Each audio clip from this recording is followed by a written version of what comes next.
उधर ईरानी फौज ने वाज़ेह किया है कि इसराइल के जनूबी बैरूत पर हमले का जवाब दिया जाएगा। ख़ातमुल अंबिया सेंटर हेडक्वार्टर के डिप्टी कमांडर मोहम्मद जाफर असदी ने बैरूत पर इजरायली हमला जंगी जुर्म करार देते हुए कहा कि इजरायली हमले का बदला लिए बगैर नहीं रहेंगे।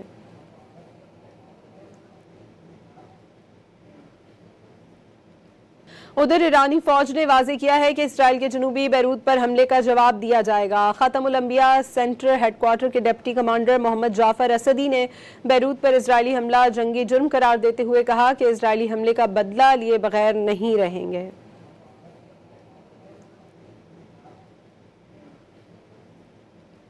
उधर ईरानी फौज ने वाज़ेह किया है कि इसराइल के जनूबी बैरूत पर हमले का जवाब दिया जाएगा। ख़ातमुल अंबिया सेंटर हेडक्वार्टर के डिप्टी कमांडर मोहम्मद जाफर असदी ने बैरूत पर इजरायली हमला जंगी जुर्म करार देते हुए कहा कि इजरायली हमले का बदला लिए बगैर नहीं रहेंगे।